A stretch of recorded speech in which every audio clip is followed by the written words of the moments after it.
Capítulo 9. El conocimiento de Dios. Charlie, por supuesto que Dios existe. Sabemos básicamente que eso es así. Cynthia, pues yo no pienso lo mismo. Charlie, ¿cómo que no? Cuando te hablas a ti misma, y la mayor parte del tiempo la pasamos pensando o hablando con nosotros mismos, tienes que sentir que lo que piensas tiene algún sentido, que no es una pérdida de tiempo, que alguien tiene que estar escuchando. Es esa sensación de que alguien te oye y te entiende lo que te hace pensar que hay en verdad un ser superior, una inteligencia que todo lo abarca y comprende. Esto demuestra que hay una tendencia innata en el ser humano a creer en algo. Hay sin embargo un momento en la vida de las personas en el que la mayoría deja de tener esa percepción, la cual solo puede recuperarse mediante un acto consciente de fe. Cynthia, ¿y tú has experimentado algo así? Charlie, no. La verdad es que no. Pero espero que algún día sea así. Whit Stillman, Metropolitan, 1990, Estados Unidos.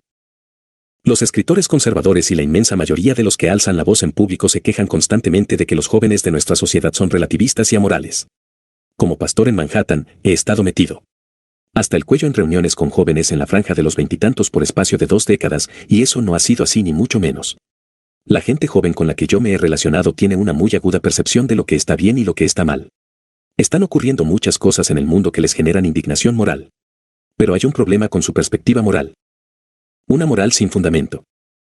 En muchos casos, por no decir en la mayoría, tengo que ponerme la capa de la filosofía para poder ser un buen pastor de personas.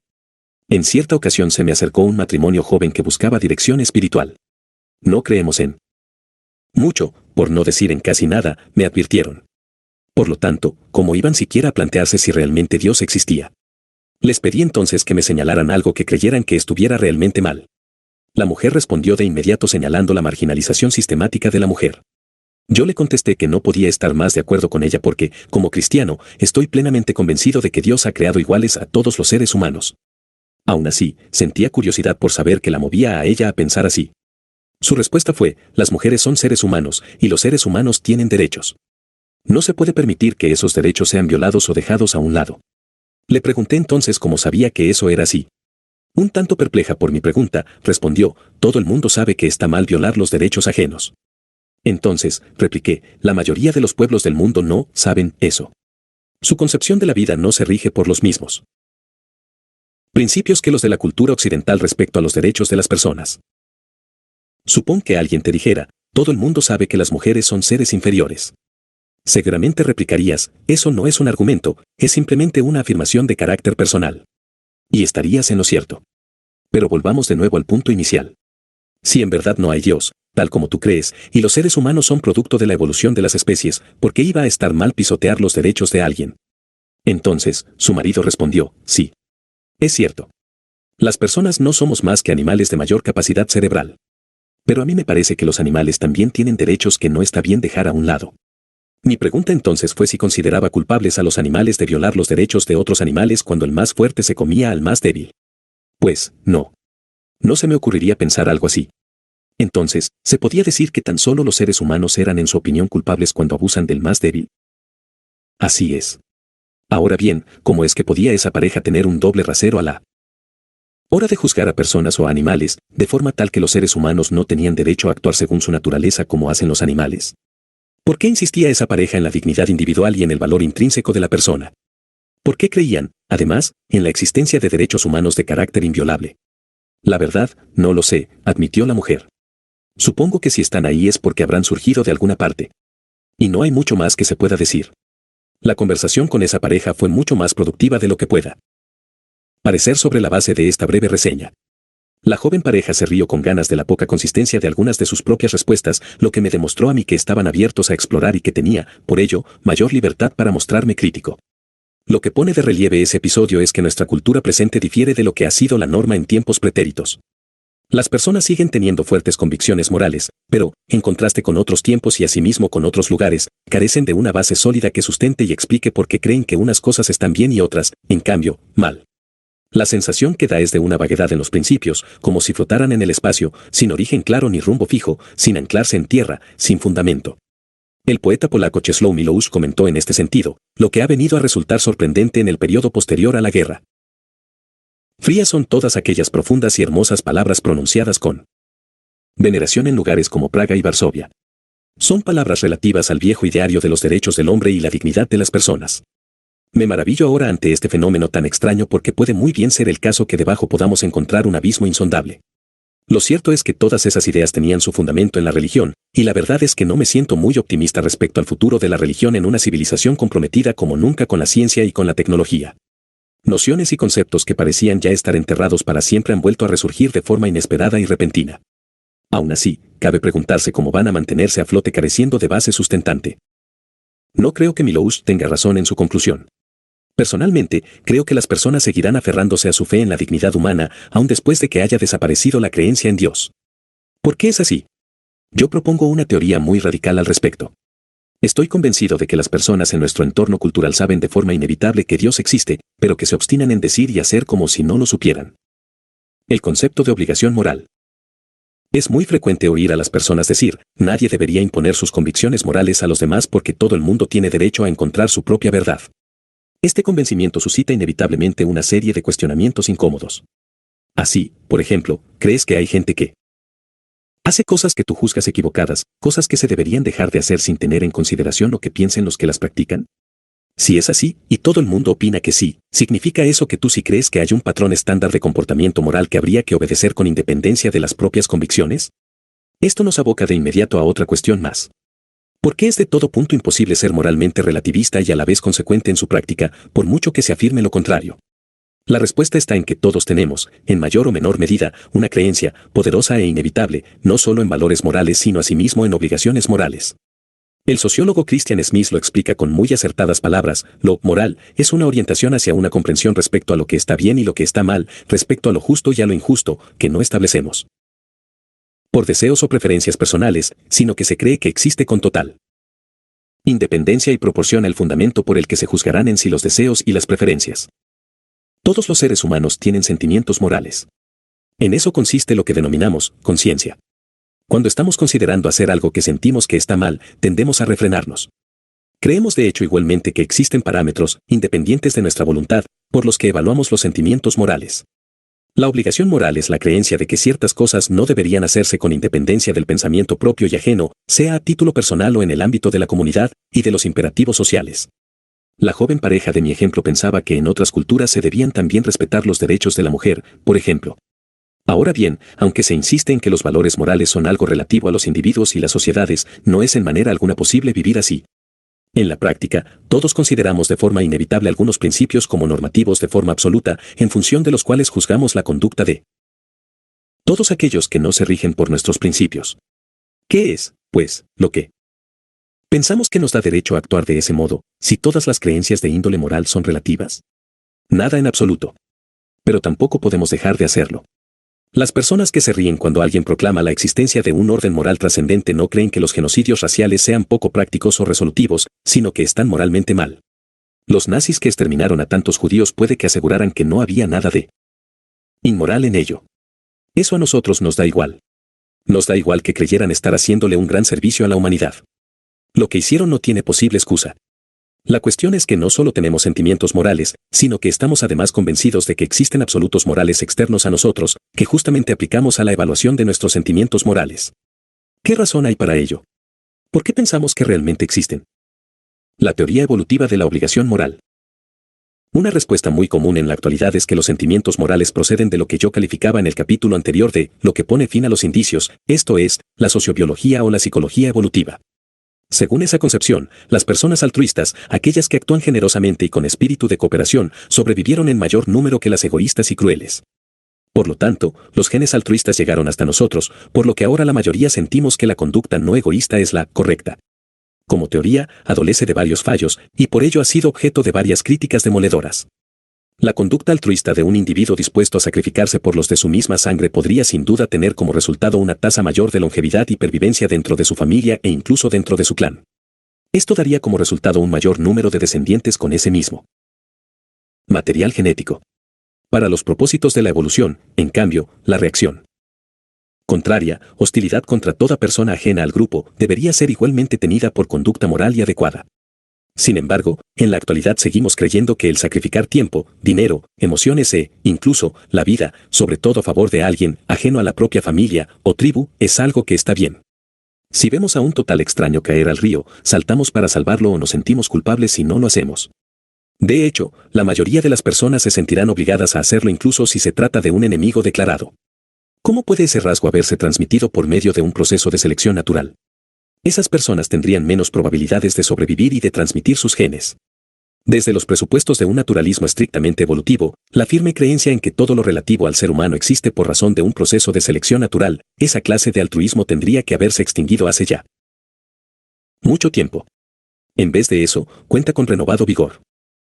Otros argumentos que han tratado igualmente de demostrar los beneficios reproductivos del altruismo han encontrado también ciertas dificultades. Hay quienes en este sentido sostienen que las conductas altruistas producen resultados indirectos recíprocos para el que los pone por práctica. Pero eso no explica comportamientos similares cuando nadie tiene conocimiento de ellos. Hay otros que sostienen que el comportamiento de sacrificio beneficia al grupo o incluso a la sociedad como un todo, lo que hace posible la transmisión del código genético a escala social. Pero lo cierto es que hay igualmente consenso en que la selección natural no opera en el total de la población. La evolución, pues, no puede elucidar el origen de nuestra conciencia moral, y menos todavía el hecho de que todos creamos que hay parámetros externos de moralidad con los que evaluar los sentimientos de índole moral. El problema de la obligación moral. Este sentido de obligación moral crea un problema para todos aquellos que entienden el mundo secularmente. Caroline Florlovan es una antropóloga cuyo campo profesional está dominado por lo que ella califica de relativismo cultural, visión en la que toda creencia moral deriva de una creencia cultural, creemos porque formamos parte de una comunidad que aporta plausibilidad, y en la que no hay base para un juicio objetivo de la moral imperante como superior a otras posibles opciones. Aún así, no pudo menos que sentirse anonadada por las costumbres de ciertas sociedades en estudio que oprimían a las mujeres. La decisión que tomó como consecuencia de ello fue promover los intereses propios de la mujer en todas aquellas sociedades en las que trabajara como antropóloga. Esa decisión suya le supuso de inmediato un conflicto personal y un dilema de difícil solución. Consciente como era de que su convicción de la igualdad de derechos respecto a la mujer partía de una localización geográfica, norte de Europa, siglo XVIII, y de un pensamiento de carácter individualista, ¿qué derecho le asistía a ella para promocionar sus puntos de vista en el seno de sociedades no occidentales? Su respuesta fue la siguiente. Los antropólogos siguen prestando apoyo incondicional al relativismo cultural. Una de las cuestiones más polémicas tiene su origen, sin embargo, en una pregunta ineludible, ¿en base a qué autoridad podemos los occidentales imponer nuestro concepto de derechos universales al resto del mundo? No obstante, el argumento esgrimido por los relativistas es usado con frecuencia por gobiernos represivos para rebatir las críticas internacionales de abuso de sus ciudadanos. Personalmente, creo que no deberíamos permitir que la noción de relativismo nos impida usar foros, tanto a nivel nacional como internacional, para que se analicen posibles maneras de proteger las vidas y la dignidad de las personas en el marco de su propia cultura. Allí donde puede elegirse entre defender los derechos humanos y fomentar el relativismo cultural, los antropólogos deberíamos elegir proteger y promocionar los derechos humanos. De ninguna manera podemos conformarnos con ser meros espectadores. La autora plantea ahí una cuestión difícil de resolver. Si todas las culturas son relativas, lo será igualmente la noción de derechos humanos universales. Y, si es así, ¿desde qué presupuesto puedo decidir imponer mis valores a otras culturas? Es una pregunta clave que ella no contesta. Tras señalar que su propia noción de opresión tiene su base y fundamento en un concepto occidental de libertad individual, no apunta forma alguna de salir del atolladero. Su declaración de principio se limita a hacer notar una realidad opresiva para las mujeres de otras culturas y que ella se siente personalmente impelida a ponerle fin. Tenemos que llevar los valores de Occidente a esos otros lugares. Nuestros valores son mejores que los suyos. Punto. La difícil cuestión de los derechos humanos. Florlovan está sin duda tratando de encontrar solución a una cuestión crítica en el área de los derechos humanos. Jürgen Habermas ha escrito al respecto que, pese a su filiación europea, los derechos humanos, en Asia, África y Sudamérica, son en la actualidad el único lenguaje en el que víctimas y denunciantes de regímenes criminales y guerras internas pueden al unísono alzar su voz contra la violencia, la represión y la persecución. Esto viene a poner de relieve la tremenda importancia del trasfondo moral de los derechos humanos, que Michael J. Perry define como la doble convicción de que todo ser humano tiene una dignidad intrínseca y que, por lo tanto, es obligatorio que organicemos la existencia desde ese parámetro. La conculcación de la dignidad humana es un hecho reprobable. Hasta aquí, todo está muy bien y nada puede parecer más justo. Pero, ¿qué razones de peso hay para que tengamos que creer y obrar en conformidad con esa teoría y el patrón que propone? ¿De qué depende, en realidad, esa supuesta dignidad? En su ensayo, Where do rights come from? ¿De dónde provienen los derechos? El catedrático en leyes Alan Dershowitz esboza las distintas posibilidades. Así, hay quienes sostienen que los derechos humanos tienen su origen en Dios. Si en verdad fuimos creados a imagen y semejanza suya, todo ser humano sería sagrado y, por lo tanto, inviolable. Dershowitz rechaza esa propuesta como verdadera respuesta, dado que son millones los humanos que se declaran agnósticos. Hay otros que afirman, por el contrario, que los derechos humanos se derivan de la propia naturaleza o de lo que se ha dado en llamar ley natural. El argumento esgrimido es que tanto la naturaleza como la naturaleza humana, de analizarse a conciencia, pondrían en evidencia que algunos tipos de conducta son adecuados a la vista del estado de las cosas y que, en consecuencia, estarían bien. Señala en ese sentido Dershowitz que la naturaleza prospera en función de actos violentos y depredación para la supervivencia de los mejor dotados. No hay por el contrario nada que apunte al concepto de dignidad humana en el modus operandi de la naturaleza. Hay quienes sostienen que los derechos humanos son creación nuestra, es decir, obra de los propios legisladores.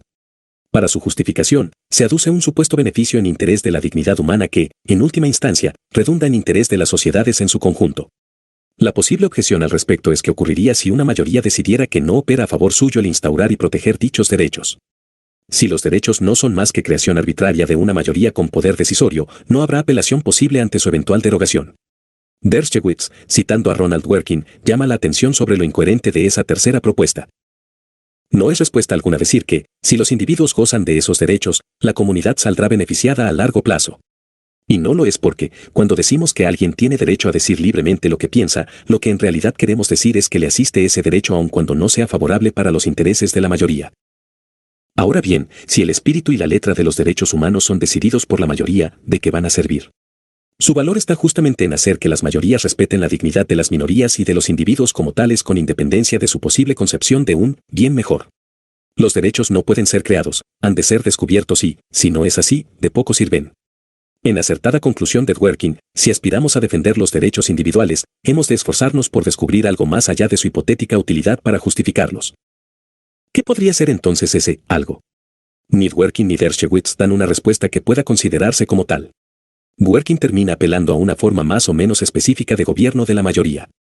En el dominio de la vida, una discusión acerca del aborto, la eutanasia y la libertad individual 1995, lo explica así: la vida de un organismo humano demanda respeto y protección, debido sin duda al modo en que nos maravillamos ante los procesos que dan lugar a vidas nuevas a partir de las antiguas.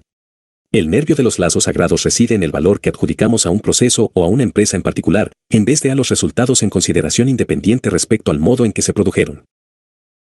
El catedrático de leyes Michael J. Perry da la réplica: la fuente no religiosa de lo normativo, para Dworkin, está en el gran valor con que nosotros investimos al ser humano visto como una creación magistral y única, es ese maravillarse por nuestra parte ante los procesos que dan lugar a nueva vida a partir de la antigua.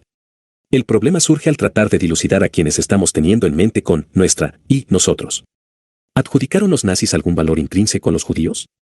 El problema que se hace patente en ese argumento de índole secular de Dworkin respecto a los derechos es que da por sentado un consenso entre agentes humanos que ni existe en el presente ni existió en el pasado. El nuevo libro de Perry, Toward a Theory of Human Rights, hacia una teoría de los derechos humanos, es realmente significativo. Su conclusión final es que está claro que hay un fundamento religioso para la justificación de los derechos humanos. No obstante, la cuestión es que dista mucho de estar claro si hay igualmente una base no religiosa que los fundamente, entendida como base secular que elucide su existencia. Perry esboza ahí la bien conocida insistencia de Nietzsche en que, si Dios ha muerto, toda posible moral sobre la base del amor y de los derechos humanos se queda huérfana de base. Si Dios no existe, argumentan Nietzsche, Sartre y otros más, deja de haber una razón sólida para ser amable, mostrar amor o para trabajar a favor de la paz. En este sentido, Perry trae a colación a Philippe Foot, quien sostiene que los pensadores seculares aceptaron la idea de que no hay Dios ni sentido intrínseco en la vida humana, pero sin haberse realmente unido en batalla con Nietzsche en lo referente a lo moral. En muy grande y notable medida, hemos dado por sentada la legitimidad de los juicios morales como si nada hubiera quedado alterado. 15. ¿Qué es lo que hace que siga siendo así? El gran, ¿quién lo dice? La razón fundamental queda magistralmente expuesta en un ensayo ya clásico de un catedrático de Derecho de la Universidad de Yale, Arthur Lev. La mayoría de las personas piensan que los derechos humanos no son creación nuestra, sino nuestro hallazgo o descubrimiento, que son algo que está sencillamente ahí y que debe ser respetado y acatado por las mayorías, tanto si les gusta como si no. Lev disiente al respecto. ¿Cuándo dejará de ser permisible formular el equivalente intelectual de lo que se conoce en el patio de los colegios y en la barra de los bares como él, y eso quién lo dice? En ausencia de Dios, todo posible sistema legal y ético se diferenciará por la respuesta que elija dar a la pregunta clave: ¿quién de entre ustedes debería ser capaz de declarar ley que haya que obedecerse? Formulada así tan de forma abierta, la cuestión es tan intelectualmente desestabilizadora que cabría incluso esperar un notable número de pensadores especializados en leyes y en ética esforzándose por no tener que enfrentarse a tan peliagudo dilema. O es el caso que Dios existe, o es todo lo contrario. Pero, si en verdad Dios no existe, nada ni nadie podrá ocupar su puesto. Si no hay Dios, entonces no hay posible forma de juzgar si determinada acción es moral y no lo es en cambio otra. En el mejor de los casos, podría decirse: me gusta así. Si las cosas llegan a ese punto, ¿quién tendrá derecho a convertir en ley y norma su propio juicio y sentimientos subjetivos? Podrá decirse, la mayoría tiene derecho a dictar la ley, pero ¿querrá decirse con eso que la mayoría ostenta el derecho de votar a favor del exterminio de una minoría? Si nuestra respuesta ahí es, por supuesto que no, habremos vuelto al dilema del punto de partida. ¿Quién habrá dicho que la mayoría tiene la obligación moral de no exterminar a la minoría? ¿Y por qué deberá ser de obligado cumplimiento para la oposición aquello que dictaminen sus contrarios? ¿Por qué deberá de hecho prevalecer la opinión contraria al deseo expreso de una mayoría?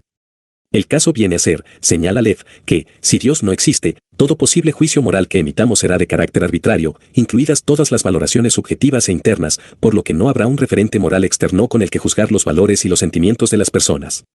Lo que llama la atención es el modo tan chocante en que Lev pone punto final a su escurso intelectual. Tal como están las cosas en la actualidad, el criterio general es que todo está todavía por decidirse. Pero, aún así, el exterminar a criaturas inocentes con napalm seguirá estando mal. El permitir que los pobres mueran de hambre seguirá siendo una acción perversa. El comprar y vender seres humanos seguirá siendo un acto depravado. Existe eso que denominamos el mal. Digamos ahora todos juntos, ¿quién dice que así es? Dios nos asista. Nietzsche era plenamente consciente de este grave e insoslayable dilema. Las masas cierran los ojos y dicen, todos somos iguales. El hombre no es sino hombre y, ante Dios, todos somos iguales. Pero ahora ese Dios ha muerto. Ramen Gaita, un pensador ateo, opina no sin cierta renuencia, tan solo alguien de trasfondo religioso puede hablar ponderadamente acerca de lo sagrado. Se puede decir que todos los seres humanos son de un valor inestimable, que son un fin en sí mismos, que se les debe un respeto incondicional, que les corresponden derechos inalienables y, por supuesto, que poseen una dignidad intrínseca. Según mi juicio personal, esas no son más que formas de tratar de decir lo que sentimos que es necesario decir al sentirnos apartados de las fuentes conceptuales de los orígenes, esto es, de Dios. Ni uno solo de los juicios respecto a los seres humanos tiene el poder que dimana de las locuciones religiosas, que somos sagrados porque Dios nos ama y somos criaturas suyas. Lev no está simplemente llegando a la conclusión de que sin Dios no hay fundamento posible para los derechos humanos, sino que está señalando de manera muy certera, al igual que Dershowitz y Dworkin, aunque cada uno a su modo, que, a pesar de no poder justificar o basar los derechos humanos en un mundo sin Dios, somos aún así conscientes de que en verdad existen. Lev no está hablando de forma genérica, sino a título personal. Sin Dios no es posible justificar la obligación moral, pero no por ello puede dejar de saber que esa obligación existe. El argumento a favor de Dios a partir de la violencia de la naturaleza. ¿Cómo puede llegarse a semejante conclusión? Para centrar más nítidamente la atención en esa percepción indeleble de la obligación moral, tomemos como caso emblemático las observaciones de Annie Dillard al respecto. Dillard vivió por espacio de un año en una quebrada en las montañas de Virginia esperando ser inspirada y revitalizada por la proximidad a la naturaleza.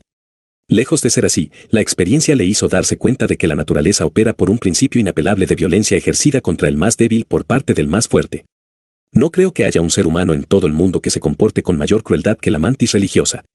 Pero, espera un momento, la naturaleza no distingue entre el bien y el mal, lo que está bien y lo que está mal son conceptos humanos. Esa es la auténtica cuestión. Los seres humanos somos criaturas morales en un mundo moral. O, considerándolo desde la perspectiva opuesta, son los sentimientos humanos los que constituyen toda una rareza. Entonces, son nuestras emociones las que no actúan como es debido. Nosotros somos raros y el mundo es como debe ser, por tanto lo más indicado es hacernos una lobotomía a nivel mundial que nos ayude a recuperar el equilibrio perdido. Podríamos así, lobotomizados, regresar a la quebrada y vivir sin problemas como cualquier ratón de campo o los juncos de las riberas. Eso sí, usted primero. Annie Dillard fue testigo de cómo la naturaleza se rige por la violencia. Pero seguimos aún así convencidos de que está mal que los más fuertes abusen de los más débiles hasta llegar incluso a exterminarlos. Ahora bien, si la violencia es algo totalmente natural, ¿cómo es que juzgamos que está mal que los fuertes abusen de los débiles? No hay base alguna que reconozca esa obligación moral salvo si se admite que la propia naturaleza es en parte antinatural. No podremos dictaminar que la naturaleza esté alterada si no hay un referente sobrenatural de normalidad con independencia de la propia naturaleza con el que juzgar que está bien y que está mal. Eso significa que tiene que haber un cielo, o Dios o alguna clase de orden divino de forma externa a la naturaleza que permita emitir ese juicio. Tan solo hay una forma de salir de este atolladero. Podemos tomar como referente el relato bíblico de la aparición de las cosas y ver si en verdad dilucida el sentido que tenemos de lo moral en forma más convincente y plausible que la propuesta secular. Si el mundo ha sido creado por un Dios de paz, de justicia y de amor, tendremos ahí la razón de que sepamos que la violencia, la opresión y el odio están mal. Si el mundo está caído, quebrantado y necesitado de redención, tendremos ahí la explicación de la violencia y el desorden que vemos por todas partes. Si mi lector cree que los derechos humanos son una realidad incuestionable, tendrá mucho más sentido que Dios exista que no lo haga.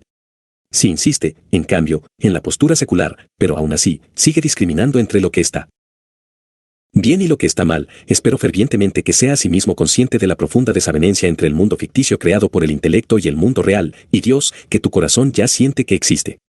Todo esto nos lleva a una cuestión crucial. Si una premisa, no hay Dios, nos lleva a una conclusión que sabes que no es cierta, el matar a criaturas inocentes con napalm es algo culturalmente relativo, ¿qué razón puede aducirse para no cambiar la premisa? El interminable y fútil litigio de la existencia. No ha sido mi intención tratar de demostrar la existencia de Dios. Mi meta ha sido el tratar de hacer ver que, en realidad, ya sabemos que Dios está ahí. Hasta cierto punto, he tratado la no existencia de Dios como un problema intelectual, aunque en realidad es mucho más que todo eso. Si esa premisa fuera cierta, no solo carecerían de sentido todas las decisiones morales, sino que además la vida en su totalidad carecería de sentido. El dramaturgo Arthur Miller ejemplifica muy vívidamente esta realidad en el personaje de Quentin en su obra teatral Tras la caída. Durante muchos años consideré a la existencia como un litigio más.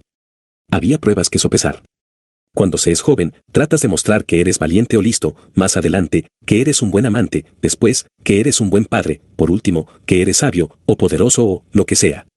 Pero por detrás de todo ello, me doy perfecta cuenta ahora de que no hay más que pura presunción, que se avanza en una escala ascendente hacia un punto más elevado, donde Dios sabe por qué, seré justificado, o quizás condenado. Un juicio, al fin y al cabo. Ahora pienso que el desastre comenzó al mirar hacia arriba un día y ver el estrado vacío. Ningún juez ocupando su sillón.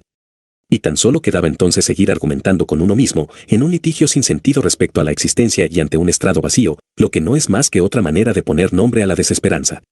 ¿Qué está tratando de decirnos ahí? Todos vivimos como si fuera mejor buscar la paz que fomentar la guerra, decir la verdad que mentir, cuidar de la naturaleza que destruirla. Creemos que todas esas opciones tienen sentido, que importa el modo en que decidimos vivir. Pero, si el estrado cósmico está en verdad vacío, entonces, ¿quién dice que una opción es mejor que otra? Puede sin duda discutirse al respecto, pero no tendrá mucho sentido el enzarzarse en un litigio sin fin que sabemos inútil de entrada. Si el estrado está en verdad vacío, entonces la civilización, aun cuando pueda llegar a durar millones de años más, no será en realidad más que una infinitesimalmente breve chispa en proporción a los océanos de tiempo muerto que la precedieron y que también la seguirán. No habrá nadie que recuerde nada en absoluto de todo ello.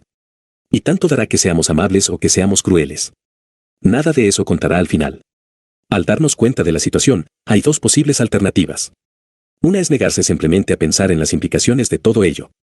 Podemos aferrarnos a nuestra fe intelectual en ese estrado vacío y vivir, aún así, como si las decisiones que tomemos fueran relevantes, pensando que hay realmente una diferencia grande entre amar y ser cruel. ¿Qué nos impulsaría a comportarnos así? Un cínico diría que esa es la forma de tener lo mejor de ambos mundos. Eso quiere decir obtener el beneficio de tener a Dios sin el coste de seguir sus preceptos. Pero la ausencia de integridad es ahí evidente. La otra opción es admitir que sabes de la realidad de la existencia de Dios. Entonces, puedes aceptar el hecho de vivir como si la belleza y el amor tuvieran verdadero sentido, como si la vida tuviera un propósito y como si los seres humanos estuvieran dotados de una dignidad consustancial, por el hecho mismo de saber que Dios existe. No es honesto vivir como si Dios realmente existiera, pero sin reconocer que de Él proviene todo cuanto bueno tenemos y disfrutamos. Capítulo 10. El problema del pecado. Podemos dudar de que la raza humana está en el presente más que capacitada para hacer realidad los más atrevidos sueños, en los que reinarán la unidad y la concordia, y de que nuestros hijos vivirán en un mundo más espléndido y maravilloso que cualquier palacio o hermoso jardín que podamos imaginar, donde nuestras capacidades son cada vez mayores y tienen un radio de acción más amplio. Lo que el ser humano ha llevado a cabo, los pequeños triunfos individuales de su estado actual, no son más que el preludio de todo cuanto aún se podrá hacer. H. G. Wells, Breve Historia del Mundo 1937. Las masacres a sangre fría de los indefensos, la reaparición de las torturas deliberadas y organizadas a gran escala, la tortura mental y el miedo ante un mundo en el que tales cosas parecían haber quedado desterradas han quebrantado mi espíritu por completo. El Homo sapiens, como ha querido ser por un tiempo conocido, se ha descalificado a sí mismo. H. G. Wells. A Mind at the End of its Tether, mente al final de su atadura, 1946. Es difícil evitar llegar a la conclusión de que algo marcha terriblemente mal en el mundo. Desde la perspectiva del cristianismo, el problema más grave es el pecado. Pero lo cierto es que el concepto de pecado es para muchos ofensivo y absurdo. Y suele ser así porque no se entiende bien qué quieren en realidad decir los cristianos con ese término. El pecado y la esperanza humana. Son muchos los que tienen la impresión de que la doctrina cristiana del pecado entraña una visión lúgubre y pesimista de la naturaleza humana. Pero nada podría estar más alejado de la auténtica verdad. Poco después de empezar mi ministerio, vino a verme un hombre al que lo acababa de dejar su mujer. Estaba realmente enfadado y dolido por esa acción, pero se sentía también culpable por lo que él reconocía como los defectos propios que la habían llevado a ella a tomar esa decisión, y todo ello con un componente de desesperanza ante la situación en que se encontraba. Lo primero que le dije es que necesitaba por encima de todo tener esperanza. Mostrándose totalmente de acuerdo, me preguntó cómo podría obtenerla.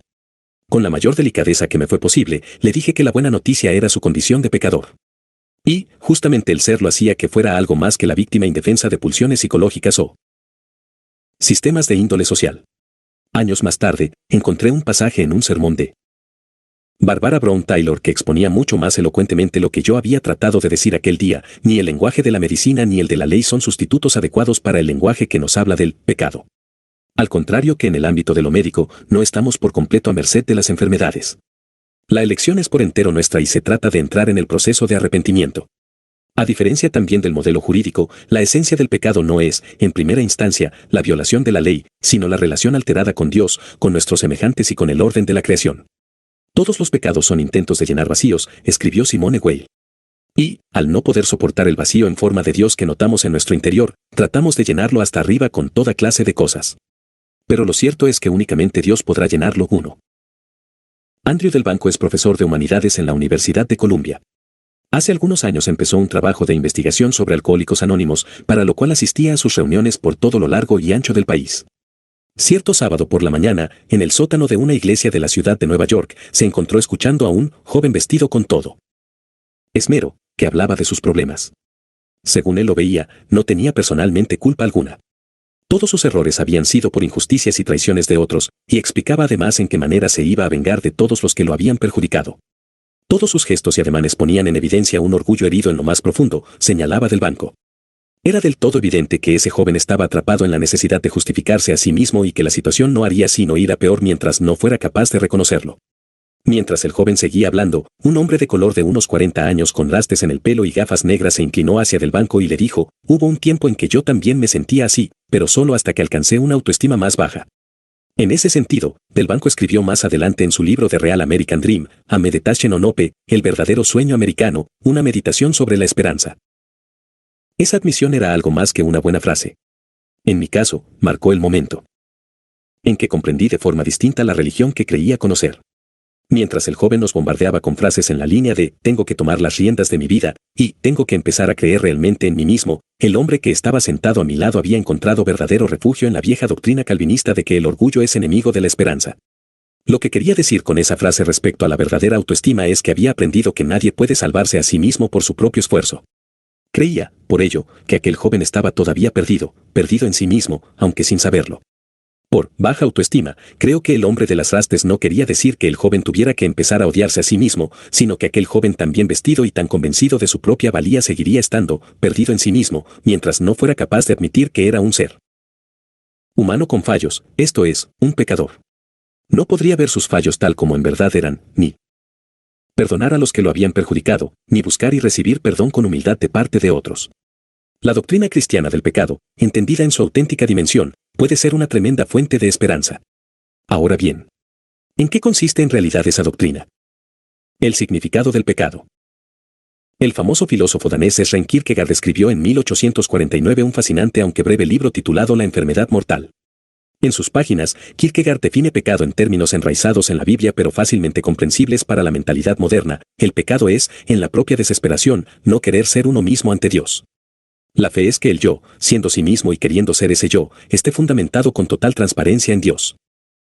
El pecado es negarse con desesperanza a encontrar una identidad personal más profunda en el servicio y en la relación con Dios. El pecado es tratar de llegar a ser uno mismo buscando una identidad propia apartados de Él. ¿Qué quiere decir todo eso? Todo el mundo tiene una identidad que puede considerarse propia, como diferenciada y valiosa, basándose en algo, ya sea un lugar especial o una circunstancia particular. Lo que Kierkegaard está ahí resaltando es que los seres humanos han sido creados no solo para creer en Dios de forma general, sino también para amarlo de manera tan suprema y particular que la vida entera gire alrededor de esa realidad por encima de cualquier otra posible consideración, y para construir esa identidad personal imprescindible partiendo de un parámetro de carácter único. Cualquier otra opción es pecado. Son muchas las personas que asocian el pecado con la transgresión de unas normas, pero Kierkegaard sabe bien cuál es el primero de los 10 mandamientos: no tendrás otros dioses aparte de mí. Así, según nos informa la Biblia, en la definición de pecado no se contempla de forma primaria el hacer cosas que estén mal, sino el hacer de lo que está bien objeto y fin último. Consiste, de hecho, en tratar de afianzar el yo adjudicando a cualquier otra cosa significado, propósito y felicidad, antes que la relación con Dios. En la película Rocky, la novia del personaje principal le pregunta por qué es tan importante para él dar el máximo en un combate de boxeo. Él responde, porque así sabré que no soy un holgazán. En Carrozas de Fuego, uno de los personajes principales explica por qué se esfuerza al límite para participar en la carrera de los 100 lisos de las Olimpiadas. Al inicio de cada carrera, explica, tengo 10 únicos segundos para justificar mi existencia. Tanto en uno como en otro caso, el éxito deportivo era la fuerza definitoria que daba sentido a su vida. Ernest Becker ganó el premio Pulitzer con su libro La negación de la muerte. Desde las primeras páginas, llama la atención del lector resaltando la necesidad que tiene un niño de saberse valioso como condición indispensable en esta vida. A tal punto que todo ser humano hace todo lo que está a su alcance por lograr desesperadamente lo que Becker denomina importancia cósmica. Pero le advierte a renglón seguido al lector que no se lo tome a la ligera. La necesidad que todos tenemos de sabernos valiosos es tan arrolladora que cualquiera que pueda ser la base de nuestra identidad y valía es deificada en su esencia y de forma constante. Examinaremos esta cuestión con debido detalle junto con la pasión y la intensidad presentes en la adoración y en la devoción, aun en el caso de personas que se consideran no religiosas. A modo de ilustración, Becker recurre al amor romántico, la autoglorificación que, el hombre moderno, necesita en su naturaleza más íntima se busca en la actualidad en la pareja. El amor de la pareja se convierte en un ideal de carácter prácticamente divino con el que dar sentido a la vida. Las necesidades espirituales y morales se concentran de ese modo en una única persona. Ahora bien, Becker no está queriendo decir ahí que todo ser humano sin excepción haga de la búsqueda y consecución del romance y del amor el sentido primario de su existencia. Son muchas las personas que buscan ese sentido cósmico en el trabajo y el éxito profesional, y no en el amor romántico. En ocasiones, el trabajo tiene que soportar la carga de la propia justificación. ¿Pero qué se entiende ahí por justificación? Vivir quizás la fantasía de estar controlando la vida, e incluso hasta la muerte y el destino. Son anhelos y esfuerzos que no harán sino perpetuar la sensación de continuo desengaño y desilusión. No hay relación humana que pueda soportar esta deificación.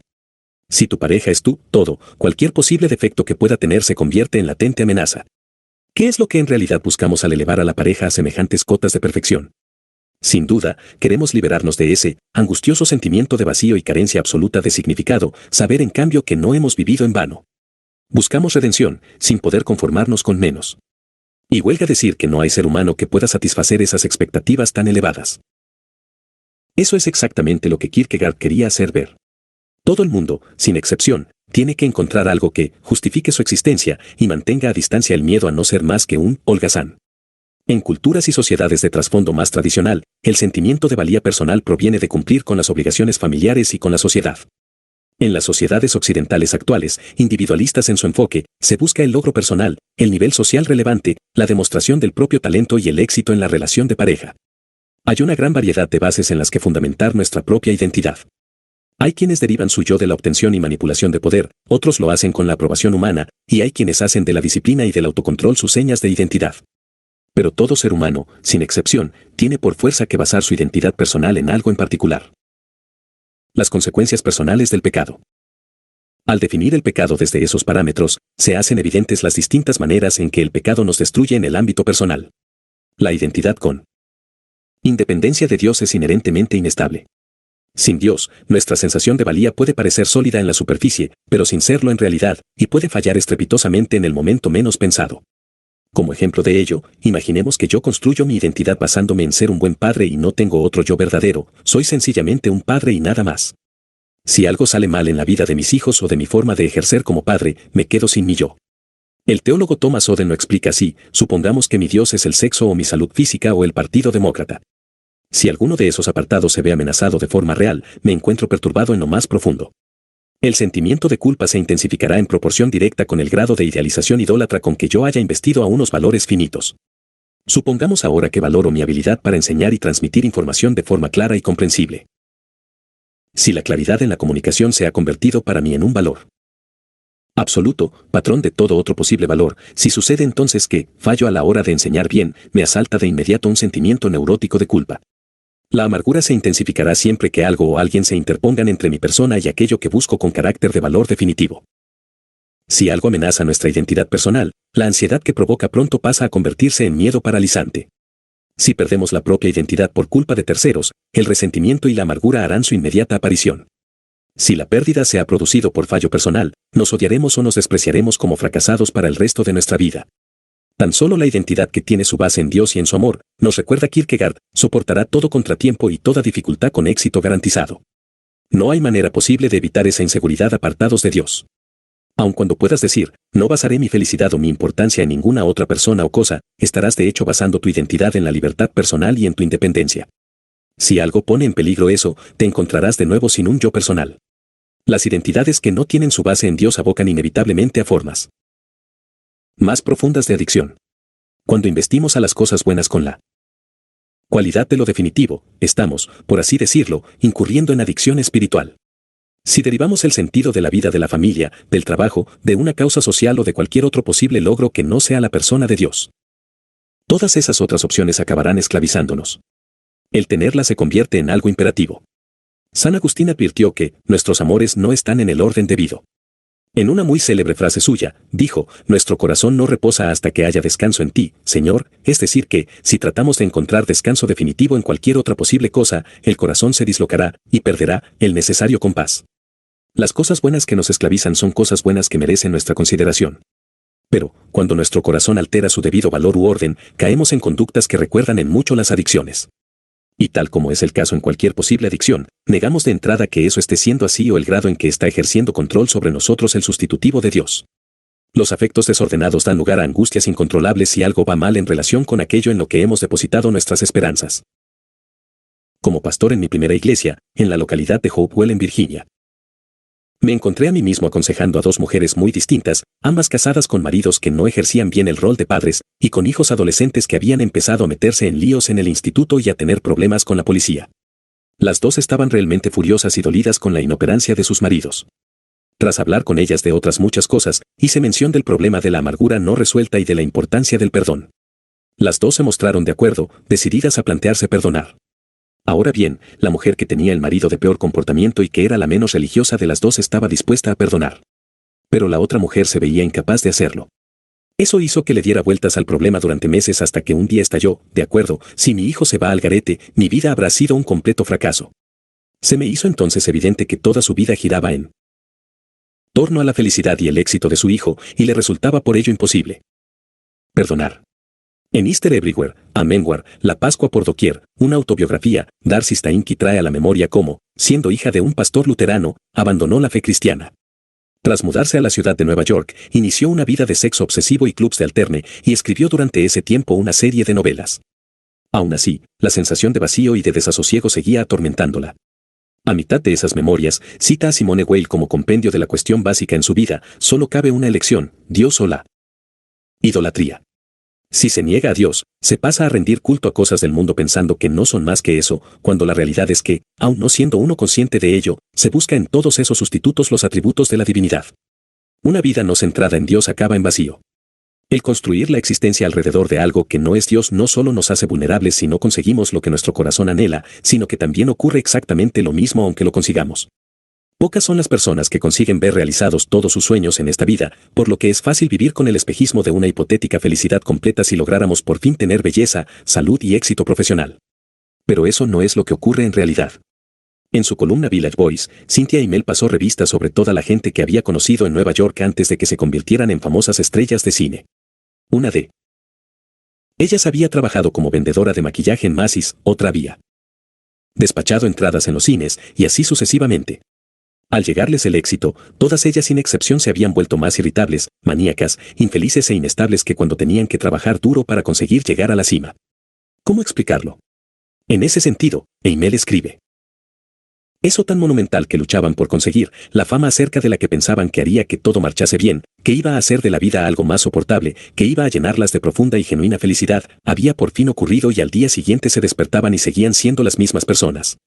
La desilusión las volvía entonces quejumbrosas e insufribles. Las consecuencias sociales del pecado. El pecado no solo repercute en nosotros mismos, sino que también tiene un efecto demoledor en el tejido social. Tras la Segunda Guerra Mundial, la autora inglesa Dorothy Sayers fue testigo de cómo muchos intelectuales británicos se desesperaban ante el rumbo que estaba tomando la sociedad en general. En su escrito de 1947, Creed or Chaos, Credo o Caos, proponía que esa desesperanza era en gran parte debido a la pérdida de la fe en la doctrina cristiana del pecado original, esto es, la existencia real del orgullo y el egoísmo humano. Las personas que dan muestras de mayor desaliento, señala, son aquellas que se aferran a una creencia optimista en la influencia civilizadora del progreso técnico y la ilustración. Para esas personas, los genocidios de los países totalitarios y la avaricia y el egoísmo de la sociedad capitalista no son tan solo chocantes y alarmantes. Se trata en realidad de la negación de todo aquello en lo que hasta entonces habían creído. Era como si la base sustentante de su universo se hubiera desplomado de forma irreversible. Los creyentes, en cambio, están de entrada hechos a la idea de que se ha producido una dislocación interna que ha afectado con profundidad a la personalidad humana. Esto la llevaba a concluir, el dogma cristiano de la doble naturaleza del hombre, que sostiene que el hombre se halla en estado de desintegración y es necesariamente imperfecto tanto en sí mismo como en todas sus obras, está aún así íntimamente relacionado con una unión real de sustancia con la perfección eterna en lo que afecta a su interior y todo lo que va más allá de él, hace que el presente estado de desesperanza de la sociedad parezca menos falto de esperanza y menos irracional. En The Nature of True Virtue, la naturaleza de la verdadera virtud, uno de los más profundos tratados sobre ética social que se hayan escrito jamás, Jonathan Edwards hace patente el modo en que el pecado está erosionando el entramado social. Para ello, señala que la sociedad humana sufre una fragmentación profunda cuando cualquier otra cosa, en vez de Dios, es el objeto de nuestros afectos. Si nuestra máxima aspiración en esta vida es el bien de nuestra familia, entonces, señala Edwards, tendremos un interés menor en el bienestar de otras familias. Si nuestro principal objetivo es el bien de la nación, de la tribu o de la raza, incurriremos fácilmente en racismo o en nacionalismos extremos.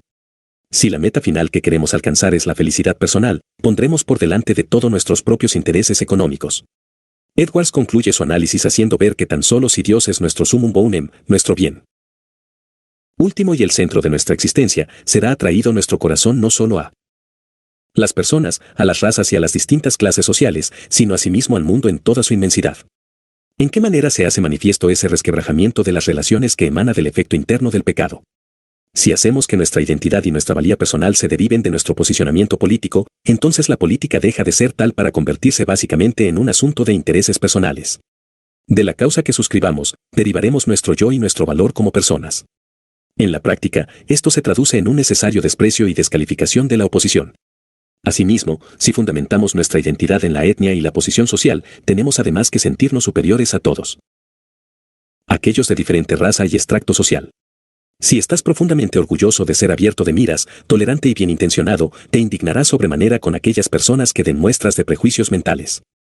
Si eres una persona muy moral, te sentirás superior respecto a las personas que llevan una vida licenciosa. Y así sucesivamente. Planteado en esos términos, es imposible salir del atolladero. Cuanto más amemos y nos identifiquemos con nuestra propia familia, nuestra clase social, nuestra raza o nuestra religión, más difícil será no sentirse superior e incluso hostil para con aquellos pertenecientes a otras religiones, a otras razas, etc. Esa es la razón que explica que el racismo, el clasismo y el sexismo no están en relación con una ignorancia supina o con una falta de preparación. Foucault y otros más en nuestro tiempo han hecho ver que es mucho más difícil o duro de lo que podamos pensar tener una identidad propia que no aboque a la exclusión de otros. La auténtica guerra cultural está de hecho teniendo lugar en nuestros corazones, zarandeados por deseos fuera de todo orden y concierto por alcanzar cosas que en realidad están ejerciendo su control sobre nosotros, que nos mueven además a sentirnos superiores y a excluir a todos cuantos sean distintos a nosotros, sin que aún así obtengamos genuina satisfacción personal. Las consecuencias cósmicas del pecado. La Biblia se explaya aún más, un tanto misteriosamente, respecto a los efectos del pecado señalados hasta aquí.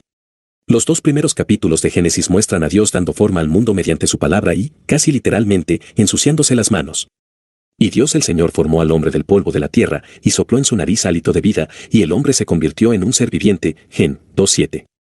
El contraste con los restantes relatos antiguos relativos a la creación no podría ser mayor. En la mayoría de los otros relatos procedentes de los tiempos antiguos, con los que se trata de explicar la creación como resultante de luchas y actos violentos, nunca se produce una creación deliberada y planeada de antemano en todos sus pormenores. Los relatos de índole científica, en cambio, recuerdan muy notablemente los relatos sobre la creación propios de las sociedades paganas. La forma física del mundo y la vida biológica son, en ambas propuestas, producto de la acción de fuerzas violentas. Destacado por su carácter único, está el relato bíblico que ofrece la panorámica de un mundo rebosante de vida multiforme en perfecta sintonía, cuyas distintas facetas se relacionan para mutua potenciación y enriquecimiento. La reacción del Creador al contemplar la obra de sus manos es de total deleite. De ahí que se repita, y vio Dios que era bueno, con cada sucesiva aparición. Tras crear a los seres humanos, los instruye para que den continuidad a su obra y saquen rendimiento de los vastísimos recursos de la creación, a semejanza del labrador que labora para sacar fruto de la tierra. No dejéis de hacerlo. Parece estar diciéndoles en Génesis 1:28. Disfrutad con todo cuanto el mundo ofrece. El término hebreo para esa armoniosa interdependencia en el seno de la creación es salom. Es un término que solemos traducir por paz, que, en la mayoría de las lenguas modernas, es más bien negativo porque indica ausencia de hostilidad o de conflicto. En cambio, el vocablo hebreo encierra una riqueza mucho más plena y diversa, con una clara alusión a la plenitud de todo cuanto es bueno, armonioso y productivo en la vida. La ausencia de Salom tiene consecuencias terribles, como bien se encarga de mostrar Génesis 3. Se nos informa que, al decidir servirnos a nosotros mismos en vez de a Dios, desestimando vivir para Dios y con Él como el bien más preciado, el mundo creado se desmoronó. Los seres humanos, indispensables en el entramado de la vida, le volvieron la espalda a Dios y alteraron de forma sustancial la trama y urdimbre de lo creado por Él. Las enfermedades, las alteraciones genéticas, las hambrunas, los desastres naturales, el envejecimiento y la muerte son tanto el resultado del pecado como de la opresión, las guerras, los delitos y la violencia que el hombre siembra por doquier.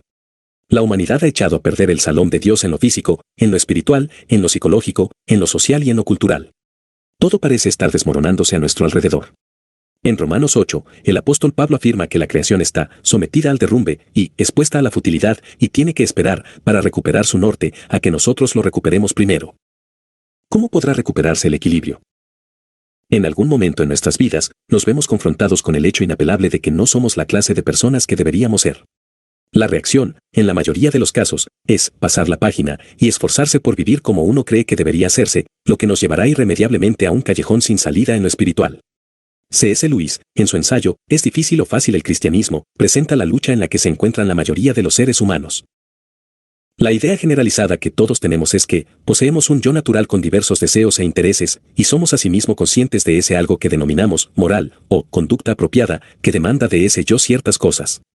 Todos esperamos además que, cuando todas las demandas de lo moral y de la sociedad se vean satisfechas, el pobre yo natural tenga alguna oportunidad, en algún momento, de seguir adelante con su vida y hacer aquello que en realidad le gusta.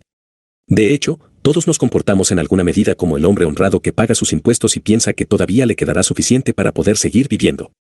La alternativa cristiana es diferente, más difícil y más fácil a la vez. Cristo dice, denme todo. No quiero tanto de tu tiempo, ni tanto de tu dinero, ni tanto de tu trabajo para que pienses entonces que ya has cumplido. Te quiero a ti mismo. No lo que posees. No he venido a torturarte por razón de tu yo natural, sino que te daré un nuevo yo en su lugar.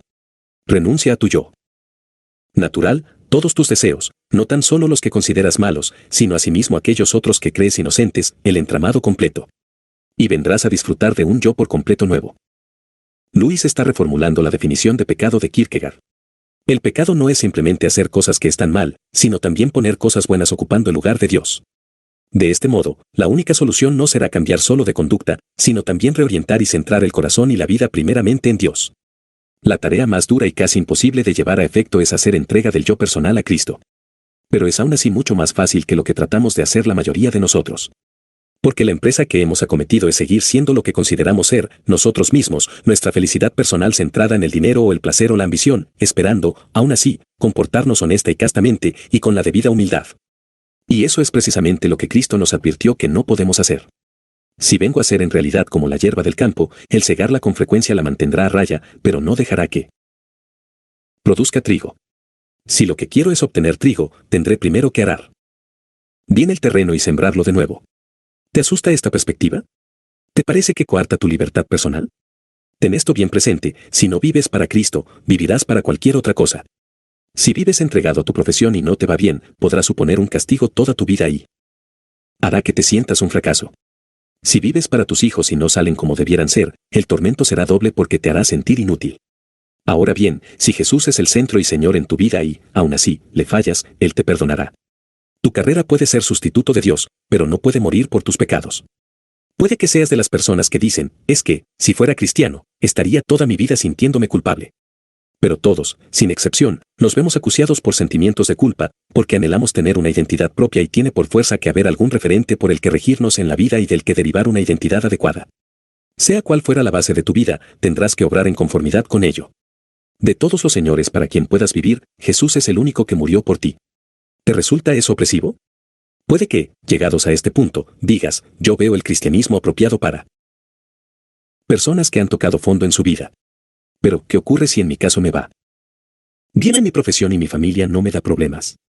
Como bien dijo al respecto San Agustín, si en verdad existe un Dios que nos ha creado, los pliegues más recónditos de tu alma no se sentirán satisfechos con ninguna otra opción. En ello reside precisamente la grandeza del alma. Si Jesús es asimismo Creador y Señor, por su misma definición nada podrá satisfacerte de igual manera, ni siquiera el éxito en la vida. De hecho, incluso las personas con vidas profesionales más satisfactorias no pueden derivar de ello ni la afirmación, ni la seguridad, ni la importancia personal que el autor de la gloria y del amor puede darnos. Todo el mundo sin excepción necesita vivir por y para algo. Cualquier cosa que sea acabará convirtiéndose en el Señor de tu vida, y tanto dará que seas o no consciente de ello. Jesús es el único Señor que, si tú lo recibes voluntariamente, te llenará por completo y, aun cuando haya ocasiones en que le falles, te perdonará por la eternidad. Capítulo 11. La religión y el Evangelio. En ese preciso instante de vanagloria, me sobrevino un escrúpulo insoportable, una náusea terrible y un temblor incontrolable. Dirigí entonces la mirada sobre mí. Volví a ser de nuevo Edward Ide. Robert Louis Stevenson, El extraño caso del Dr. Jekyll y Mr. y del cristianismo enseña que nuestro principal problema es el pecado. ¿Qué solución puede haber para ello? Incluso aceptando el diagnóstico cristiano al respecto, no parece haber una razón particular por la que contemplar al cristianismo como única solución del problema. Puede que haya quien de hecho diga: muy bien. Entiendo que, si uno basa la identidad personal en cualquier otra cosa que no sea Dios, acabe por producirse un colapso. Pero, aún así, ¿por qué tiene que ser la solución Jesús y el cristianismo? ¿Por qué no pueden otras religiones tener la solución también, o solo una fe directa y personal en Dios? La respuesta a ese planteamiento es que existe una diferencia profunda y fundamental entre el modo en que otras religiones instan a encontrar la salvación y la manera que se nos ofrece en el Evangelio de Jesús. Las grandes religiones del mundo tienen maestros que enseñan el camino de la salvación, pero únicamente. Jesús proclamó ser él el camino de la salvación. La diferencia es de hecho tan grande que, aun pudiendo considerarse el cristianismo otra religión más en un sentido general, a efectos de un debate contrastado, usaremos en este capítulo el término religión, en referencia a una salvación mediante compromiso moral, y evangelio, para referirnos a la salvación a través de la gracia. 1. Dos formas de egocentrismo. En la novela de Robert Louis Stevenson El extraño caso del Dr. Jekyll y Mr. Hyde, llega un momento en el que el Dr. Jekyll se da cuenta de que se ha convertido en un compendio sin sentido del bien y del mal. Su naturaleza mala, cree él, está impidiendo que aflore a la superficie lo que de bueno hay en él. Puede aspirar a hacer cosas, pero no puede llevar a efecto el proyecto hasta su consecución final. La solución que idea es preparar una poción que separe esas dos naturalezas en oposición. La esperanza que alienta es que su yo bueno, que será patente durante el día, esté libre de la influencia de la parte mala y pueda por tanto llevar a cabo todo lo que de bueno se proponga hacer. Pero ese buen propósito se ve frustrado cuando toma una noche la poción y aflora la parte mala y es mucho peor de lo esperado. La descripción de su yo depravado la hace aplicando categorías del cristianismo tradicional. Supe, con el primer aliento de esa fuerza emergente, que ahora era más depravado, 10 veces más malvado y esclavo prisionero de un mal primigenio, y el saberlo me hizo sentir exultante y me deleitó como el vino. Cada acto, de Edward Ide, y cada pensamiento solo giraba en torno suyo. El personaje se apellida Ide no solo porque es espantoso, de hideous, en inglés, sino por lo que su personalidad tiene de oculto, de hide, en inglés, esconder. Interesado en exclusiva en su propio deseo, ni le importa ni le preocupa en lo más mínimo quien pueda salir perjudicado con tal de gratificar su propio ego, hasta el punto de llegar al asesinato. Lo que Stevenson está queriendo hacernos ver ahí es que incluso las personas más íntegras ocultan al exterior lo que en verdad anidan dentro, una insondable capacidad para el egoísmo, el egocentrismo y el cuidado de los propios intereses por sobre las necesidades y los derechos de los demás. El prosperar a costa de nuestros semejantes está en el fondo de los más terribles problemas de este mundo. Es la razón de que los ricos y poderosos se muestren indiferentes ante el sufrimiento de los pobres. Está en el centro de la mayoría de los casos de desintegración familiar. Y es la causa de mucha de la violencia, de los actos criminales y de las guerras que asolan el mundo. Escondemos de nosotros mismos nuestra capacidad para practicar el mal, pero, cuando surgen circunstancias que tienen el efecto de esa poción, sale a la superficie cuanto de mal hay en nuestro interior. Al hacérsele evidente a Jekyll esa capacidad intrínseca suya para obrar el mal, toma la decisión de poner coto a tan terrible y soberbio egocentrismo. En cierto modo, es como si hubiera descubierto la religión. Resuelve entonces no volver a tomar la poción y dedica todas sus fuerzas y capacidades a hacer el bien y practicar la caridad, en parte como expiación de los desmanes de Ide y en parte en un intento por anular su naturaleza egoísta con actos de generosidad. Llega, sin embargo, un día en el que el Dr. Jekyll, sentado en un banco en Regent's Park, piensa en todo el bien que ha estado haciendo y que es sin duda mejor hombre, aun a pesar de Edward Ide, que la gran mayoría de las personas. Resolví en mi interior conducirme de modo que redimiera mi pasado, y puedo honestamente decir que esa resolución mía tuvo su fruto. Has de saber con cuánto celo, en los meses finales del año pasado, trabajé para aliviar el sufrimiento, sabes asimismo de lo mucho que hice a favor de otros. Pero mientras, sonreía satisfecho y me comparaba a mí mismo con otros hombres y contrastaba mi buena voluntad activa con la cruel desidia de otros, en ese preciso instante de vanagloria, me sobrevino un escrúpulo insoportable, una náusea terrible y un temblor incontrolable. Dirigí entonces la mirada sobre mí. Volvía a ser de nuevo Edward Ide. Su situación era ahora extremadamente grave. Por primera vez, Jekyll se convierte en Ide de forma involuntaria, sin tomar la poción, y eso supone claramente el principio del fin. Incapaz de controlar a voluntad su transformación, Jekyll se mata a sí mismo. Lo que Stevenson quiso sin duda transmitirnos con ello es, en mi opinión, algo muy terrible y al mismo tiempo muy profundo. ¿Cómo es que Jekyll se convierte en Ide sin tomar la poción? Al igual que muchas otras personas, Jekyll sabe en el fondo que es un pecador, lo que lo lleva a tratar desesperadamente de cubrir sus faltas con un cúmulo increíble de obras buenas. Pero esos esfuerzos suyos no hacen mella en su orgullo y su egocentrismo, sino que de hecho se acrecientan y lo incitan a sentirse en su orgullo hombre muy superior y justo, cuando sin previo aviso, cuidado. Jekyll se convierte en Ide, no a pesar de sus buenas cualidades, sino justamente por ellas. El pecado y el mal se mimetizan en un egocentrismo y en un orgullo que desembocan en la opresión de los demás de dos posibles maneras. La primera de ellas consiste en ser una persona realmente mala y en transgredir todas las normas, mientras que la otra adopta un comportamiento ejemplar y una observancia modélica de las reglas con clara conciencia de superioridad. Hay dos formas, además, de convertirse en propio Señor y Salvador. La primera es decirse a uno mismo, voy a vivir mi vida como yo quiera. La segunda la describe muy acertadamente Flannery O'Connor, quien escribió acerca de uno de sus personajes, Hazel Motes, que sabía que la mejor manera de evitar a Jesús era evitar el pecado. Si tratas de evitar el pecado y vivir moralmente de forma tal que Dios no tenga más remedio que bendecirte y otorgarte la salvación, resultará, un tanto irónicamente, que puede que estés tomando a Jesús como maestro, como modelo y como la ayuda idónea, pero estarás aún así evitándolo como Salvador. El confiar en la propia bondad antes que en la persona de Jesús para estar a bien con Dios supone, en realidad, tratar de salvarse uno mismo siguiendo a Jesús. A efectos prácticos, equivale a rechazar el Evangelio de Jesús y no deja de ser, además, una forma cristianizada de religión. Es tan posible evitar a Jesús como Salvador cumpliendo con todos los preceptos bíblicos como quebrantando todos y cada uno de ellos. La religión, sobre la que basamos una identidad de carácter moral, y la ausencia de lo religioso, en la que construimos la propia identidad sobre la base de un proyecto o logro secular, son, en último término, vías espirituales exactamente iguales. Ambas vías son pecado. La salvación por propios medios basándose en buenas obras puede adoptar la forma externa de buenas obras, pero el interior de la persona estará lleno de vanagloria y prejuicios que hacen desdichada a la persona. El compararse constantemente con los demás se convierte en hábito inevitable y no se llega nunca a tener la completa seguridad de estar obrando suficientemente bien. La ley moral no sirve para hacer frente a un egocentrismo recalcitrante, ni tampoco tratar de ser una buena persona por puro acto de la voluntad. Lo que el ser humano necesita es una transformación completa de los impulsos del corazón. El diablo, de querer algo, busca con preferencia a los fariseos, a todos aquellos que tratan de salvarse por sus propios medios. Lo triste es que esas personas son más infelices que los cristianos maduros o que las personas sin religión de ningún tipo, y causan un mayor daño espiritual. Lo dañino del fariseísmo. ¿Por qué es la religiosidad farisaica tan dañina?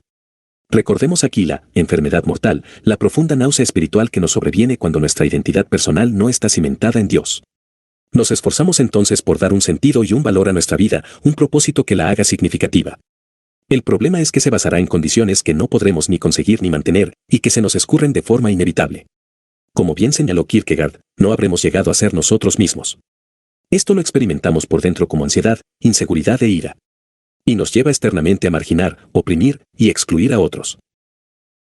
Los fariseos, aun a pesar de su legalismo, se conducen en la vida de forma tal que, de hecho, los hace ser más proclives a la desesperanza del pecado. Su percepción de la valía personal depende de cuotas externas de moralidad espiritual, como carta de presentación de méritos ante Dios y asimismo ante el mundo. Los parámetros morales y espirituales de todas las religiones suelen ser elevados, y los fariseos de los tiempos de Jesús eran dolorosamente conscientes de que no estaban a la altura de esas exigencias.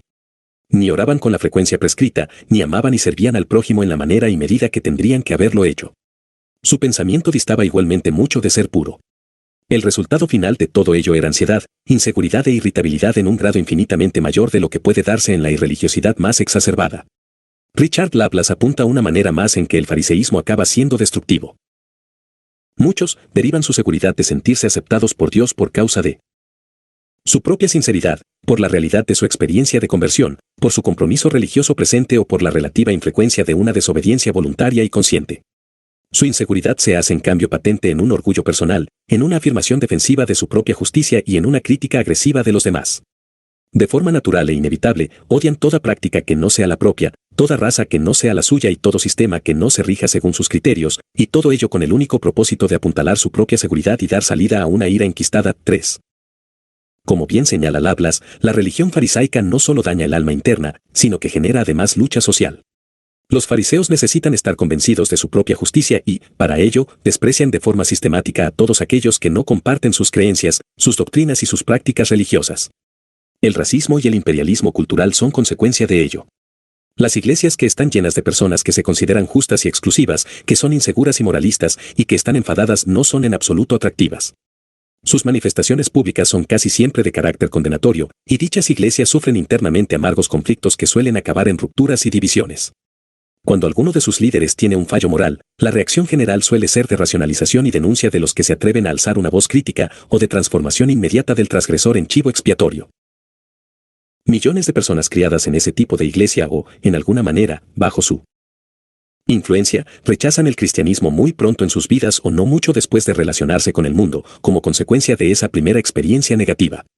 Entonces, por el resto de sus vidas, quedan inoculados contra la fe cristiana. Las personas que han sufrido una desilusión de esas características se resisten posteriormente a prestar atención a cualquier otra forma de cristianismo por vivirlo como una incitación para adoptar una religión. Los fariseos y su forma de vivir, tan carente de calor humano, hacen que muchos se sientan confundidos acerca de la verdadera naturaleza del cristianismo. La diferencia de la gracia. Existe un gran abismo entre la idea de que Dios nos acepta debido a nuestros esfuerzos y la idea de que Dios nos acepta por lo que Jesús ha hecho.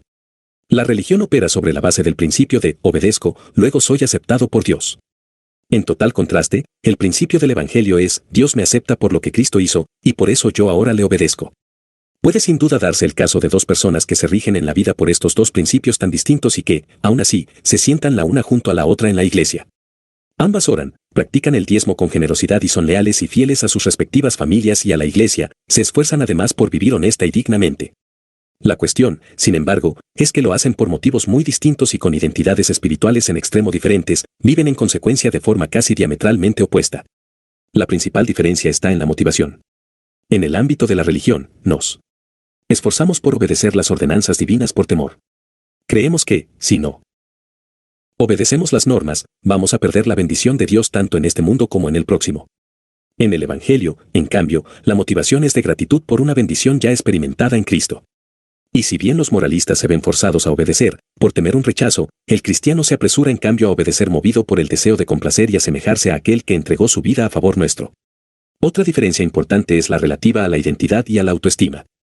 En el marco de lo religioso, la persona vive convencida de estar actuando de forma superior respecto a los demás y desprecia a los que no siguen el verdadero camino. Eso es cierto tanto si tu religión es liberal, en cuyo caso te sientes superior respecto a los creyentes de mentalidad estrecha, llenos de prejuicios. Como si es conservadora, en cuyo caso te sientes superior respecto a los menos morales y devotos. Si no llegas a cumplir tus propias normas, acabarás odiándote a ti mismo. Incluso te sentirás mucho más culpable en ese caso que si hubieras prescindido de Dios y de la religión por completo. En mi caso, mientras mi comprensión del Evangelio fue muy limitada, oscilaba entre esos dos polos tan opuestos. Cuando tenía éxito en algunas de las áreas que me había propuesto como meta, los estudios, las relaciones personales, me sentía lleno de confianza en mí mismo pero no humilde. De hecho, tendía a sentir un cierto orgullo y a no tener paciencia para con los fallos ajenos. Cuando, por el contrario, era yo el que no daba la talla necesaria, me sentía humilde pero falto de confianza y un verdadero fracaso. Descubrí entonces que el Evangelio contiene los recursos necesarios para fundamentar una identidad muy real y propia. En Cristo podía tener la certeza de ser aceptado por gracia, no solo a pesar de todos mis defectos, sino por estar yo dispuesto a admitir su existencia. El Evangelio cristiano nos hace ver que nuestra imperfección es tan grande que Jesús tuvo que morir por nosotros, pero al mismo tiempo Jesús me ama y me aprecia tan profundamente que estuvo dispuesto a morir para remediarlo. El así entenderlo nos mueve a la vez a una profunda humildad y a una sublime confianza. Elimina a la vez la altivez y los sentimientos de inferioridad.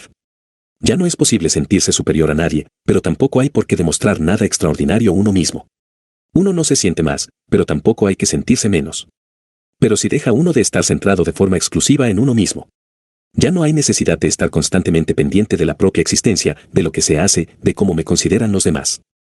La religión y el Evangelio difieren fundamentalmente en su trato del otro, de aquellos que no tienen sus mismas creencias y que tienen prácticas diferentes. Los pensadores posmodernos plantean un yo formado y fortalecido mediante la exclusión del otro, de aquellos que no tienen los mismos valores y rasgos en los que yo baso mi propio sentido y valía. Las personas tendemos a definirnos enfatizando lo que no somos. Y tratamos de sentirnos superiores desprestigiando a los que tienen creencias, prácticas o razas distintas de las nuestras. Pero la identidad genuinamente basada en el Evangelio nos proporciona una base para construir nuevas y más justas y armoniosas relaciones sociales. La dignidad y el valor del creyente no se derivan de la exclusión de terceros, sino de la persona y obra del Señor que fue excluido a mi favor. Esa gracia suya me hace ser más humilde de lo que podría hacerlo la práctica de una religión, por cuanto mi incapacidad de fondo impide que pueda salvarme por mis propios medios, aunque también me imparte una confianza infinitamente más real y poderosa de lo que podría hacerlo la religión, porque puedo tener la absoluta certeza de la aceptación incondicional de Dios. En la práctica, eso significa que no puedo despreciar a todos aquellos que no crean lo mismo que yo o de la misma forma. Y puesto que no he sido salvado por mi creencia en la doctrina correcta o por una práctica religiosa aceptable, la persona que tengo delante, aun con creencias erróneas, podría ser moralmente superior a mí en múltiples formas. Pero también eso significa que no tengo que dejarme intimidar por nadie. No soy tan inseguro que temo el poder, el éxito o el talento de otras personas. El Evangelio hace que sea posible superar las sensibilidades exageradas, la necesidad morbosa de criticar a los demás y el estar constantemente a la defensiva. La genuina identidad cristiana no depende de la buena opinión que puedan tener los demás de nosotros, sino del valor que tenemos para Dios en Cristo.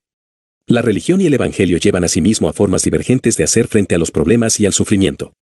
La religión moralista aboca a sus seguidores a estar convencidos de que, si viven con estricta rectitud, Dios y los demás les concederán respeto y favor. Y están, además, convencidos de que merecen ser felices y vivir una buena vida. Ahora bien, cuando las cosas empiezan a torcerse, los moralistas pronto incurren en una ira paralizante. O estarán furiosos con Dios, o con el universo, por creer merecer una vida mejor que la de otros, por portarse ellos mejor en comparación, o se mostrarán frustrados y enfadados consigo por no poder dejar de pensar que no han sido capaces de estar a la altura de sus propios principios. Pero, en realidad, el Evangelio hace que sea posible escapar de esa espiral de amargura y autorrecriminación ante el más mínimo contratiempo o cuando algo sale mal. El Evangelio hace que nos demos cuenta de que la premisa básica de la religión, que si obras bien te irá bien en la vida, no es en absoluto cierta. Jesús fue la persona de mayor y más perfecta rectitud de conducta que imaginarse pueda, y aún así sufrió pobreza, rechazo, injusticia e incluso tortura. La amenaza de la gracia. Son muchas las personas que, al oír por primera vez la distinción entre la religión y el Evangelio, piensan que suena excesivamente fácil. Bonita propuesta. Dirán. Si el cristianismo consiste en eso, lo único que hay que hacer es tener una relación personal con Dios y hacer lo que mejor me parezca.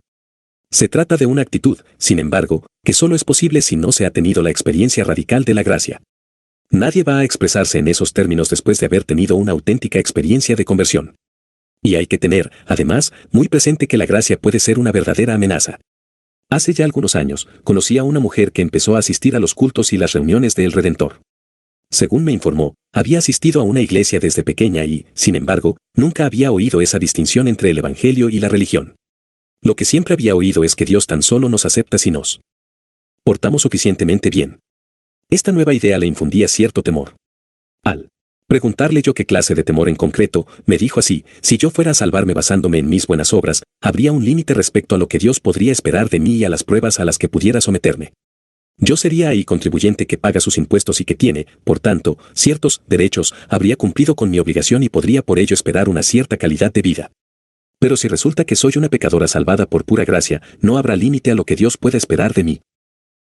Esa mujer había entendido perfectamente la dinámica de la gracia y la correspondiente gratitud. Si al perder por completo el temor al castigo se pierde también todo posible incentivo para vivir sin egoísmos, estará claro que la única razón para el buen comportamiento era el temor. Ella había detectado de inmediato que la extraordinaria enseñanza de la salvación por pura gracia tenía su dificultad. Sabía bien que, de ser una pecadora salva por gracia, estaría, como mínimo, aún más expuesta al señorío soberano de Dios. Y era asimismo consciente de que, si Jesús había hecho semejante obra de perdón a favor suyo, ya no se pertenecería a sí misma, sino a Él. Con gozo y agradecimiento, sería de aquel que le había dado todo esto al coste infinito de entregarse a sí mismo. Visto desde fuera, podría parecer un acto de coerción y penosa obligación. Pero, experimentado a título personal en nuestro interior, es motivo de supremo e inigualable gozo. Cabe ahí pensar en lo que ocurre cuando nos enamoramos. El amor que se siente hace que uno esté ansiosamente pendiente de la aceptación de la persona amada. Las preguntas que surgen ahí de inmediato son: ¿quieres salir conmigo? O ¿te casarías conmigo? ¿Y qué pasa si la respuesta es positiva? Decimos entonces: excelente. ¿Puedo ahora hacer lo que más me apetezca? Por supuesto que no. De hecho, lo que hacemos es esforzarnos por complacer a la persona amada, anticipando sus más mínimos deseos, sin esperar siquiera a que nos pida nada.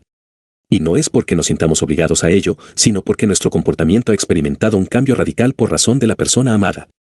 Nadie ha expresado esto de forma más vívida y real que Víctor Hugo en su obra Los Miserables.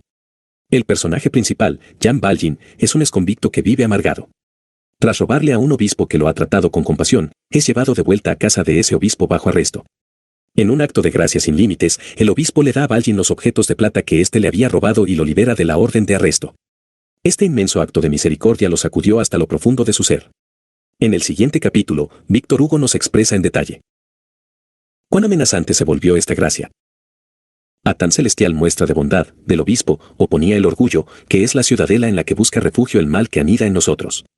Era consciente, aunque de forma un tanto nebulosa, de que el perdón otorgado por ese hombre de Dios constituía un asalto inaudito y el más formidable ataque experimentado por él hasta entonces, que su obstinación ganaría la partida definitiva si se resistía a ceder ante tal clemencia, que, si cejaba en su empecinamiento, se vería obligado a renunciar al odio instilado en su alma durante años por las acciones de otros hombres, fuente ahora de placer, que se trataba esta vez de derrotar o sufrir derrota, y que una lucha tan colosal y de carácter definitivo estaba ya teniendo lugar entre su amargura y la bondad mostrada por aquel hombre. Valjean se decanta finalmente por dejar que la gracia opere en su persona. Renunciando a esa amargura suya y a su obstinación, comienza una nueva vida en la que tiene cabida la preocupación por los demás. La raíz de su existencia experimenta por ello un cambio radical. El otro personaje principal de la novela es Javert, el oficial de policía, cuya vida se rige por un código estricto de castigos y recompensas. A lo largo de la novela, Javert persigue a Valjean sin tregua ni descanso, sin importarle arruinar su propia vida. Al final, es Javert el que cae en manos de Valjean. Pero en lugar de tomarse la revancha matándolo, permite que su enemigo se vaya. Ese inesperado acto de gracia radical deja perplejo a Javert, consciente de que para responder de manera adecuada a tan elocuente gesto de buena voluntad tendrá que cambiar por completo su propia manera de contemplar el mundo. Ante semejante disyuntiva, opta por arrojarse al río Sena y morir. Esa podría parecer la paradoja más grande de todas. El acto de libertad más liberador, realizado por gracia incondicional, demanda que el beneficiario renuncie a controlar su propia vida. ¿Supone eso una contradicción? De ningún modo si recordamos aquí lo ya señalado en los capítulos 3 y 9. Los seres humanos no estamos en control absoluto de nuestras vidas, aunque nos guste creer que es así. Todos, sin excepción, vivimos para algo en particular que acaba por convertirse en verdadero motor y señor de nuestros actos. Si no es Dios, ese algo acabará convirtiéndose en una fuerza opresora. Es tan solo la gracia la que en verdad nos libera de la esclavitud del yo que nos acecha aún en medio de la moralidad y la religión. La gracia es una amenaza solo a la ilusión de que somos seres libres y autónomos que podemos vivir la vida a nuestro antojo. El Evangelio hace posible una vida radicalmente distinta. Pero sucede con Frecuencia que los creyentes no saben aprovechar los recursos que éste nos ofrece para poder vivir una vida de plenitud en Cristo. Es, pues, cuestión crítica reconocer esta diferencia fundamental entre evangelio y religión. El mensaje del cristianismo es en esencia distinto de los presupuestos básicos de la religión tradicional.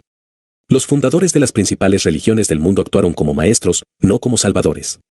Su mensaje venía a ser, hagan esto y aquello, y encontrarán lo divino. Pero Jesús fue salvador antes que maestro, aunque sin duda también lo era.